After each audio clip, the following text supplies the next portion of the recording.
सुप्रभात, good morning. Top 20 के आज के इस थर्सडे एडिशन में आप सबका स्वागत है। बहुत सारे न्यूज पैक्स हैं, डेवलपमेंट्स हैं, रिजल्ट्स हैं, खबरें हैं। अभी भी टॉप 20 में टॉप में कौन कौन से जाने हैं स्टॉक, उस पर हमारा डिबेट ही चल रहा है। कोशिश करेंगे जो अपफ्रंट इंटरेस्टिंग और आइडियाज हैं जोड़ते चलें शो के दौरान। लेकिन आज के लिए संकेत डिसेंट है, 40-50 पॉइंट इन ग्रीन। हम शुरुआत करेंगे इस तरह से गिफ्ट निफ्टी गांधीनगर से इंडिकेशंस देता हुआ। आशीष, गुड मॉर्निंग। मूड कैसा और शुरुआती दो खिलाड़ी कौन से भाई साहब? Good morning. देखिए, मूड तो काफ़ी बढ़िया है और कल के जो मार्केट की ब्रेथ थी वो देखने लायक थी। कल बहुत सारे सेक्टर्स ऐसे थे जहां पर मैक्सिमम स्टॉक्स में आपको खरीदारी देखने को मिलती है। चाहे आप निफ्टी रियल्टी की बात करें, एक पीएसयू बैंक इंडेक्स, ये बहुत अच्छा लग रहा है, बड़ी स्ट्रेंथ यहाँ पर देखने को मिल रही है। और नतीजों के लिहाज से अगर आप देखें तो बहुत एक्टिव डे। तो वो स्टॉक्स जहाँ पर आज नतीजे आने वाले हैं और साथ में कल जहाँ पर बाजार बंद होने के बाद नतीजे आए, सब में आपको तगड़ा रिएक्शन देखने को मिलेगा। तो शुरुआत में कर लेता हूँ और फोकस अब हमारा अर्निंग्स पर ही है। तो सबसे पहले अगर आप देखें तो एक्सिस बैंक आप यहाँ पर नजर रख के चल सकते हैं। और नेट इंटरेस्ट इनकम यानी जो ब्याज आय होती है, इसमें पिछले साल के मुकाबले आपको 2% की बढ़त देखने को मिली है। सीक्वेंशियली अगर आप प्रोविजनिंग देखें तो 10% की गिरावट है। हालांकि मुनाफे के आंकड़े में 26% की गिरावट आपको देखने को मिलेगी, लेकिन इसके पीछे कारण ये है कि कुछ वन ऑफ्स थे क्रॉप लोन्स के चलते, उसका एक इम्पैक्ट यहाँ पर देखने को मिला, लेकिन वन ऑफ्स है। अच्छा, ब्रोकरेज हाउस की रिपोर्ट ये कह रही है कि लगातार वन ऑफ्स देखने को मिलता है एक्सिस बैंक में। अब वर्स्ट कब ओवर होगा, लेकिन ग्रोथ के लिहाज से देखें तो ठीक ठाक क्वार्टर है। अगर आप इस वन टाइम को एडजस्ट करके देख लें तो वैसे तो मिक्स्ड नंबर्स हैं, कहना मुश्किल है कि ये स्टॉक कहाँ जाएगा, लेकिन बैंकिंग स्टॉक्स में मूड माहौल काफ़ी बढ़िया बना हुआ है। और आज गिफ्ट निफ्टी भी अगर आप देखें तो ठीक ठाक तेजी के संकेत दे रहा है, 40-50 अंक ऊपर है। तो एक्सिस बैंक इस स्टॉक को रखा है सबसे पहले इन ग्रीन। इसके अलावा केईसी इंटरनेशनल और ये स्टॉक भी अगर आप देखें तो अब लगातार सुर्खियों में बना रहता है और बड़े ऑर्डर विंस के चलते। पिछले हफ्ते भी देखा था हमने कि स्टॉक को कुछ बड़े ऑर्डर्स मिले थे, अच्छा रिएक्शन भी देखने को मिला था। अब दरअसल अगर आप देखें तो सऊदी अरब से इन्हें 1038 करोड़ का ऑर्डर मिला है और इसी के चलते अगर आप देखें तो स्टॉक में एक्शन नजर आएगा। केईसी इंटरनेशनल, इस स्टॉक को भी आप अपनी वॉच लिस्ट में ऐड करें। अच्छा, आज के इंटरेस्टिंग क्यूज में दो लिस्टिंग्स थी तो उनसे जुड़े स्टॉक्स। पहला कैनरा बैंक रडार पर रख लेते हैं क्योंकि आज Canara Robeco asset management company की लिस्टिंग होने जा रही है। अच्छा, इवेंचुअली कल स्टॉक तैयारी कर चुका है आज की लिस्टिंग की, ध्यान रखिएगा। 9-10 गुना ये आईपीओ वैसे भरा हुआ है तो ठीक है, अच्छा सब्सक्रिप्शन था। कैनरा बैंक की प्री आईपीओ 51% की होल्डिंग थी, अब तो आईपीओ सक्सेसफुल हो गया है 38%, लेकिन अभी भी कैनरा बैंक इस कैनरा रोबेको का ओन कर रहा होगा। आज कैनरा रोबेको की बारी है एएमसी की। अब इसका मतलब है गणित कहता है कल इंश्योरेंस वाला धंधा लिस्ट होने आएगा, तो दोनों दिन कैनरा बैंक के आर्म्स की लिस्टिंग खड़ी है सामने। कैनरा बैंक हालांकि साल के हाईस पे आके खड़ा हुआ है, अहेड ऑफ लिस्टिंग। कल अच्छे मूव्स देखिए क्या आए हैं, तो चलो वॉच पे रखेंगे, देखते हैं। लेकिन आज इंटरेस्टिंग हो सकता है। इन ग्रीन लेके चलता हूँ, कलर शेड दे रहा हूं, लेकिन आप तो इस खबर के चलते दो लिस्टिंग्स आर्म्स की, इसके चलते इसको रडार पे रखिए। दूसरा, रूबिकॉन रिसर्च लिस्ट होने आ रहा है। पढ़ा होगा तो बहुत ही इंटरेस्टिंग आईपीओ था, बहुत तगड़ी ग्रोथ मैप कर रहा है। और रूबिकॉन रिसर्च जो है 104 गुना भरा, इस तरह के सब्सक्रिप्शन नंबर्स थे। ये कंपनी, कल मैं पढ़ रहा था बैठा हुआ, तो पेन मैनेजमेंट में, सेंट्रल नर्वस सिस्टम और कार्डियोवैस्कुलर की खासतौर पे दवाओं के सेगमेंट में। तो ऑरबिंदो फार्मा का भी तगड़ा एक्सपोजर है इन्हीं पॉकेट्स पे, pain management, central nervous system, वो एनाल्जेसिक्स। तो ऑरबिंदो फार्मा को रडार पर रख लिया। इसके पीएस में से सारी दिग्गज फार्मा कंपनी आ जानी चाहिए, लेकिन ऑरबिंदो फार्मा का टिल्ट इन तरफ ज्यादा है, जिसमें ये रूबिकॉन रिसर्च भी है। रूबिकॉन रिसर्च FY25 के ईपीएस पे मांग रही थी 55 टाइम्स, बहुत हाई ग्रोइंग कंपनी है इस समय, तो वो चल रहा है 18 टाइम्स पे, इसी FY25 ईपीएस पे। ये डिफरेंशियल है, पर ग्रोथ को खैर सराहना करनी चाहिए और आपने रिस्पॉन्स रूबिकॉन का देखा है। लेकिन ऑरबिंदो को इस बैकड्रॉप पे आज रडार पे रख लेते हैं। और भी ऐसी कंपनी जो पेन मैनेजमेंट में है, कार्डियोवैस्कुलर में है, सेंट्रल नर्वस सिस्टम में है, वो आप वैसे रडार पे रख सकते हैं रूबिकॉन की लिस्टिंग के चलते। पर मैं इन दोनों स्टॉक से जा रहा हूं, कैनरा बैंक और ऑरबिंदो फार्मा। दो हो गए भाई साहब। अच्छा, दो अब अगली जो कंपनीज हैं मेरे पास वो वायर्स एंड केबल्स वाली हैं, और केईआ इंडस्ट्रीज के नंबर्स आए और नंबर्स अगर आप देखें तो अच्छे देखने को मिले हर लिहाज से, चाहे आप मुनाफे को देखें, ऑपरेटिंग परफॉर्मेंस को देखें, तो नंबर्स काफ़ी बढ़िया है। केईआ इंडस्ट्रीज ऑलरेडी ये स्टॉक काफ़ी चल चुका है, कल भी अगर आप देखें तो ठीक ठाक क्लोजिंग यहाँ पर देखने को मिली थी, लेकिन इसका एक इम्पैक्ट आपको देखने को मिल सकता है दो कंपनीज में। एक तो पॉलीकैब, यहाँ पर एक इम्पैक्ट यहाँ पर देखने को मिलेगा क्योंकि इनका भी वायर्स एंड केबल्स में काफ़ी बड़ा कारोबार है। हालांकि इनका सम पोर्शन ऑफ रेवेन्यू जो है एफएमईजी वर्टिकल से भी आता है, लेकिन पॉलीकैब बेटर प्लेस्ड है। इसके अलावा अगर आप देखें तो आरआर काबिल, ये स्टॉक अगर आप देखें तो कहीं जा नहीं रहा, बिल्कुल साइडवेज चल रहा है, और इनफैक्ट काफ़ी लंबे समय से अगर आप देखें तो स्टॉक में बहुत ही एक छोटा कंसोलिडेशन देखने को मिला, बड़ी छोटी सी रेंज में। तो पॉलीकैब और आरआर काबिल, ये दो स्टॉक ऐसे हैं जो शायद केईआ इंडस्ट्रीज के नतीजों पर रिएक्ट करें, दोनों को इन ग्रीन रखा है। ओके अच्छा, अगले दो थोड़ी सी क्लैरिटी नहीं है अभी मेरे पास। ट्रम्प साहब ने तो कल एक प्रेस कॉन्फ्रेंस में कुछ घंटों पहले ये कह दिया है कि उनके गुड फ्रेंड ने इंडिकेशंस ऐसे दिए हैं, यानी कि इंडिया की तरफ से इंडिकेशंस ऐसे आ रहे हैं कि रशियन ऑयल का परचेज हम रोकने जा रहे हैं। एक मुश्त नहीं रोक सकते, एकदम से एकाएक नहीं रोक सकते, धीरे धीरे करके इंडिया उस तरफ बढ़ेगा। जब तक ये वॉर चल रहा है इंडिया रशियन ऑयल शायद ना ले रहा हो, और एक बार नॉर्मलाइज हो जाए सब कुछ, रशिया यूक्रेन वॉर खत्म हो जाए, तब आप रशियन ऑयल ले सकते हो। ट्रम्प साहब ने तो कह दिया है। हालांकि ट्रम्प साहब काफी बार कहते हैं ना, गन को जंप कर जाते हैं, तो इंडियन ऑफिशियल्स की क्लैरिटी बड़ी इंपॉर्टेंट होगी। पर क्योंकि रशिया का सस्ता तेल काफी फायदा दे रहा था हमारी ऑयल कंपनीज को, चाहे वो अपस्ट्रीम हो या इवन ये मार्केटिंग फर्म्स हो, तो मैं आईओसी और एचपीसीएल को इन रेड रखता हूँ। बहुत अच्छे मूव्स बने, बहुत अच्छे मूव्स हमने एंजॉय करे, पर ध्यान रखिएगा आज के दिन वो क्लैरिफिकेशन अवेटेड है। मैं पहले सोचा था एक ही लेके जाऊं, पता नहीं, पर मैंने कहा सिर्फ मार्क करने की तो बात है, तो मार्क तो कर ही देता हूं आप लोगों के लिए। अगर ऐसा वाकई सॉलिडिफाई होता है खबर दिन के दौरान, तो ये ओएमसीज के लिए थोड़ी सी दिक्कत वाली बात होगी। तो एचपीसीएल और आईओसी इन रेट कर दिए। अगले दो कौन से भाई साहब? अगले दो स्टॉक हैं खबरों वाले। एक रेन इंडस्ट्रीज, यहाँ पर आप नज़र रख के चल सकते हैं। दरअसल अगर आप देखें तो कल देर शाम को इन्होंने एक अपडेट दे के बताया कि इन्होंने और इनकी जो एक कनाडा कंपनी है रेन कार्बन कनाडा, और साथ में अगर आप देखें तो ग्रीन ग्राफाइट टेक्नोलॉजीज, इसके साथ एक कोलैबोरेशन यहाँ पर देखने को मिला है, जहाँ पर सस्टेनेबल बैटरी मटेरियल सॉल्यूशंस, इसके चलते करार यहाँ पर किया गया है। तो अपने आप में काफ़ी अच्छा करार है, और स्टॉक के बारे में मैं देख रहा था कि बड़ी गिरावट यहाँ पर देखने को मिली, बिल्कुल रिटर्न्स नहीं बढ़े, एकाएक सिर्फ और सिर्फ गिरावट यहाँ पर देखने को मिली है। तो रेन इंडस्ट्रीज हो सकता है इस खबर के चलते रिएक्ट करे, तो इस स्टॉक को रखा है इन ग्रीन। इसके अलावा एंजल वन, यहाँ पर भी आप फोकस रख के चल सकते हैं। अब एंजल वन में दरअसल अगर आप पिछले साल से कंपेयर करके देखें, जो मैं देख रहा था कि काफ़ी लोग उसको इस प्रकार पिछले साल से भी कंपेयर करके देख रहे हैं, लेकिन इसमें सीजनैलिटी का क्या काम है, सीक्वेंशियली देखना चाहिए, क्वार्टर क्वार्टर। हाँ, सीक्वेंशियल क्यू ऑन क्यू देखें तो उसके हिसाब से देखें तो 85% मुनाफे में बढ़त देखने को मिली है, मार्जिन 24% से बढ़कर 35% हो गए हैं, रेवेन्यू में इजाफा देखने को मिला है। तो सीक्वेंशियल तौर पर अगर आप देखें तो नंबर्स अच्छे हैं, बढ़िया है। रेन इंडस्ट्रीज ये भी अगर आप देखें तो वीकली एक्सपायरी की चर्चा के चलते लगातार काफ़ी वॉलेटाइल देखने को मिला, लेकिन अच्छे नंबर्स हैं, इसके लिए स्टॉक को भी रखा है इन ग्रीन। अच्छा, दो अगले स्टॉक जो हैं लार्ज ट्रेड्स में रिपोर्ट हुए थे कल एक्सचेंजेस के द्वारा, तो इसीलिए मेंशन कर रहा हूं। और कल लार्ज ट्रेड के बीच पे इंट्राडे चार्ट जब आएंगी तो ऑलरेडी बहुत तेजी बनी हुई है, परिणाम पे रखेंगे। बिल्कुल आउट ऑफ फ्लेवर वाले स्टॉक्स हैं जहां पे एक एफआई ने खरीदारी करी। ऑल कार्गो लॉजिस्टिक्स, कल एक लार्ज ट्रेड में wisdom tree emerging markets fund ने 68 लाख शेयर्स उठाए हैं इसके। विजडम ट्री दरअसल एक ग्लोबली एक्सचेंज ट्रेडेड फंड है, यूएस का, New York headquartered, one of the in fact major ETF providers है यूएस का विजडम ट्री। उसने कल और कार्गो लॉजिस्टिक्स में खरीदारी करी, 9% स्टॉक चढ़ा हुआ था। सेकेंड हाफ में बाइंग हुई है, इंट्राडे चार्ट स्क्रीन्स पर आएंगे। हालांकि पिटा हुआ स्टॉक है। विजडम ट्री का ये हाई डिविडेंड फंड है जिसने ये माल खरीदा है, रडार पर रख लेते हैं। इतना बड़ा एफआई अगर पैसा डाल रहा है तो ये देखिए कल ये लास्ट में बाइंग हुई है, तो देखते हैं कुछ और लेग्स हैं कि नहीं, रडार पर रखते हैं।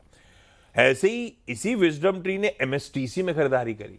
सेकेंड हाफ का चार्ट उसका भी स्क्रीन पर आ जाएगा। विजडम ट्री इमर्जिंग मार्केट्स ने यहां पर कल 3.5 लाख के आसपास शेयर्स खरीदे। ये भी जाते जाते सेकंड हाफ में एकदम से बिल्डअप वो दिख रहा है सीधा सीधा। जब विजडम ट्री ने माल खरीदा, अपडेट शाम को आए, तो इन दोनों में जहां पे सफाई की खरीदारी हुई है, दोनों को इन ग्रीन रख दिया आज के ट्रेडिंग सेशन के लिए। और गिवन कि कल जैसे एमएसटीसी में तो 539 540 के लेवल पे बाइंग हुई है, वहीं पे क्लोज हुआ है। और एक बार वो प्लीज रखिएगा, ऑल कार्गो का इंट्राडे, उसमें 34 रुपए 15 पैसे पे विजडम ट्री ने ये 68 लाख शेयर उठाए। ऑल कार्गो लॉजिस्टिक्स दिखाओगे क्या? तो देखिए 34.15, ठीक है, विजडम ट्री की बाइंग के आसपास ही कल के समाप्ति हुई है सेशन की। देखते हैं आज किस तरह का मूव आता है इन दोनों स्टॉक्स पे। 6 पूरे ब्रेक के उस पर जब लौट के आएंगे तो अगले 4 पे बातचीत।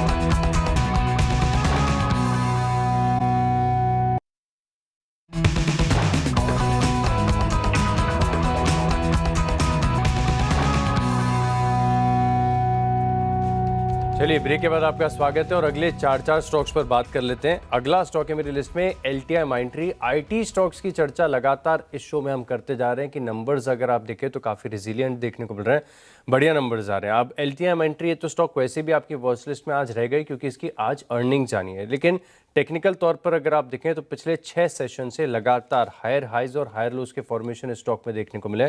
तो एलटीआई माइंट्री, कुछ आइडिया है कि नंबर्स कैसे आ सकते हैं इसके, एलटीआई माइंट्री के?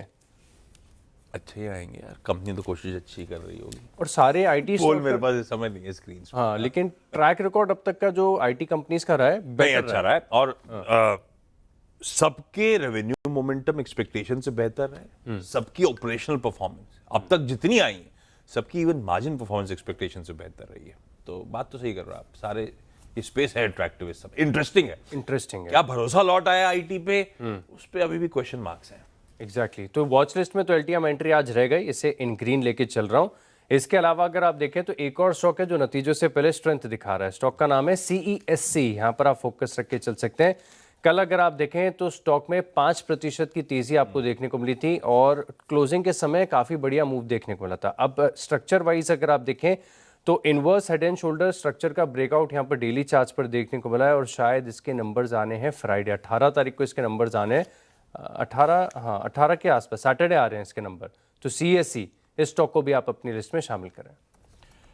ओके, अगले दो में अदानी ग्रीन को रखते हैं। अदानी ग्रीन एनर्जी मेरे ख्याल से 1800 के हाईज वाला अभी भी 1000 और 1050 के आसपास ट्रेड कर रहा है। कल इसने अपने बिजनेस अपडेट शेयर करे। H1 जो लिखा है मतलब पहली छमाई, Q1 और Q2 को क्लब करके हमारी ऑपरेशनल कैपेसिटी H1 में 49% का जंप और सेल ऑफ एनर्जी H1 में 39% बढ़ती हुई नजर आई। आखिर अच्छे इन ग्रीन कर दिया इस बिजनेस अपडेट के बैकड्रॉप पे। एक कैश का नंबर आया था, थोड़ा सा कंफ्यूज था मैं कैसे लूं। हुत्तमाकी इंडिया का पेपर प्रोडक्ट जो हुआ करती थी पहले, हुत्तमाकी के ऑपरेशनली परफॉर्मेंस स्ट्रांग है, आय फ्लैट है, 3-4% का दबाव है उसके सामने। इबीटा 18 करोड़ से बढ़कर 55 करोड़ रुपए, मार्जिन 2.8% से बढ़कर 8.9% पे, और इसीलिए मुनाफा 11 का हो गया 11-12 करोड़ का 36-37 करोड़ रुपए। ऑपरेशनली स्ट्रांग परफॉर्मेंस और हुत्तमाकी साल के हाई से अच्छा खासा करेक्टेड स्टॉक। तो मैं इसको इन ग्रीन ले जा रहा हूं, आप लोग वॉच करिए। आखिरी के दो भाई साहब कौन से आज के? आखिरी के दो हैं, अट्रैक्टिव स्पेस लग रही है पीएसयू बैंकिंग स्पेस। इसके बारे में लगातार हम चर्चा करते जा रहे हैं और कल पीएसयू बैंकिंग इंडेक्स पर अगर आप देखें तो जितने स्टॉक्स हैं सबके सब में तेजी आपको देखने को मिली। तो रियल्टी था, और एक PSU बैंक स्पेस ऐसी थी जहां पर गजब की स्ट्रेंथ थी।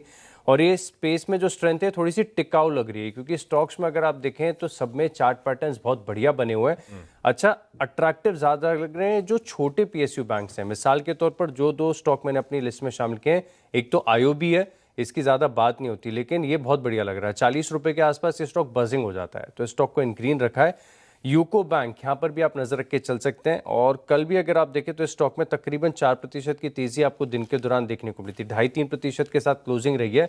तो यूको बैंक ये भी 30-32 रुपए वाला स्टॉक है PSU बैंकिंग में, तो इस स्टॉक को भी रखा है इन ग्रीन। कल ना विजय केडिया साहब से इंटरेक्शन चल रहा था चैनल पे, कल या परसों, हाँ कल भी हो रहा था। कल सुबह हो रहा था। केडिया साहब सरकारी की तरफ टिल्ट हो रहे थे कि खोने को नहीं है, अच्छे ग्रोथ आ रहे हैं और वैल्यूएशन का अभी भी कंफर्ट है। अब वो सरकारी बैंक हो, सरकारी कंपनीज हो, पर वो टिल्ट उनकी चर्चा में ऐसा लग रहा था कि सरकारी अट्रैक्टिव स्पेस हो गई है। ये कंपनीज एक्चुअली ग्रोथ अच्छे डिलीवर करना शुरू कर चुकी हैं, चाहे वो सरकारी बैंक्स हो या अदरवाइज सरकारी कंपनीज हो।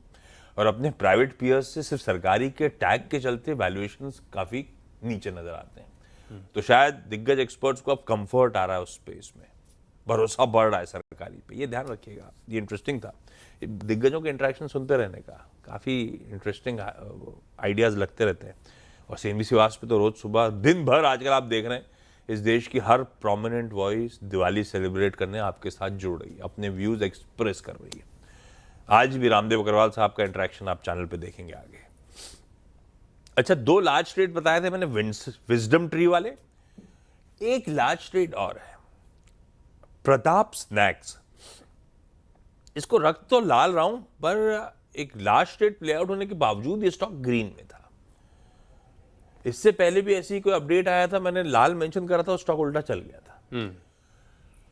प्रताप स्नैक्स के प्रमोटर्स बदले, धंधे में अब तक कोई खास इंप्रूवमेंट नहीं है, पर जब प्रमोटर्स बदले तो स्ट्रीट का थोड़ा सा लगा था। अब उसमें से कुछ दिग्गज इन्वेस्टर्स ऑलरेडी चेकआउट हो चुके हैं प्रताप स्नैक्स से। कल का अपडेट यह है कि मालाबार इंडिया फंड ने ऑलमोस्ट 3.5 लाख शेयर्स, 3,46,000 शेयर्स बेचे इस कंपनी के। मालाबार भी इसके मार्की इन्वेस्टर्स में से एक है।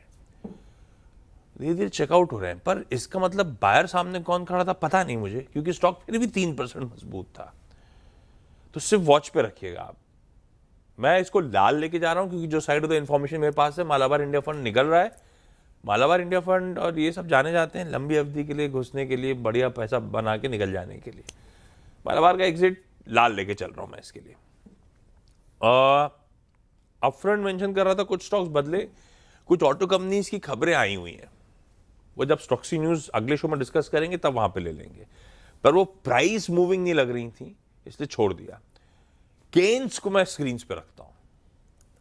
केन्स ने, आशीष ने स्टॉक्सी न्यूज में भेजा भी हुआ है, शाम को अपडेट आया, केन्स का प्रेस रिलीज आई कि पहली भारत में चिप मॉड्यूल इन्होंने यूएस भेज दिए, AOS को, अल्फा एंड ओमेगा सेमीकंडक्टर को। तो भाई साहब इनकी ओसैट फैसिलिटी जो है सानंद गुजरात में, उसने अब पहली चिप डिस्पैच कर दी है। केन्स के मैनेजमेंट से कुछ दिन पहले मैं चर्चा कर ही रहा था, इसी ओसैट फैसिलिटी पे चर्चा हो रही थी। वो कह ही रहे थे तैयारी हो चुकी है ऑलमोस्ट, कभी भी कमिश्निंग, तो चिप चली गई है। इनके पास एग्रीमेंट है शिप करने का 10 मिलियन चिप्स एनुअली AOS को अगले 5 सालों के लिए। 2025 अप्रैल में इसका वो पायलट प्रोडक्शन शुरू हुआ था और अब कमर्शियली डिस्पैच शुरुआत हो गई है। केन्स को मैं इन ग्रीन रखता हूं इस डेवलपमेंट के बीच में। हालांकि ये ओसैट फैसिलिटी को लेकर ऑप्टिमिज्म तो ऑलरेडी भाव में है, पर कमर्शियली माल यूएस जाना शुरू अपने आप में प्राउड मोमेंट है वैसे इंडिया के लिए भी। केन्स को इन ग्रीन रख देते हैं। स्टॉक की चाल देखते हैं आज दिन के दौरान कैसी रहती है। 10-10 पूरे, ब्रेक का समय, ब्रेक के उस पर जब लौट के आएंगे तो टीम्स का एक quick wrap up.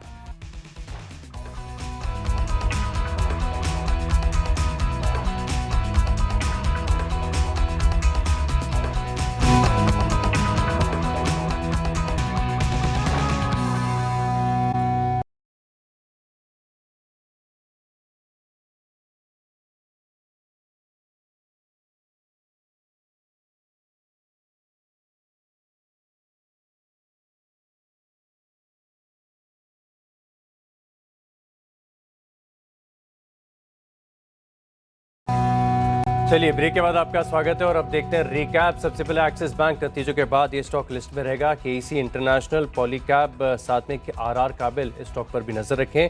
Rain industries में खबरों का असर देखने को मिलेगा। एंजल वन की सीक्वेंशियली नंबर्स आपको अच्छे नजर आएंगे। एलटीएम माइंट्री, सीएससी नतीजों से पहले रडार पर हैं और आईओबी और यूको बैंक टेक्निकल तौर पर लिस्ट में शामिल करें। ओके 10 की मेरी टीम भी बेसिकली हमारे कुल मिला के टॉप 20 आपकी स्क्रीन पर आ गए।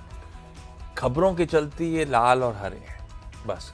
कैनरा और ऑरबिंदो, क्योंकि 2 लिस्टिंग्स और दोनों से कोई ना कोई कनेक्शंस लिस्टिंग के। आईओसीएचपी लाल में और प्रताप स्नैक्स लाल में। बाकी सारे Allcargo, MSTC, Adani green, Huhtamaki और केन्स टेक्नोलॉजी सब आज के लिए इन ग्रीन रखे।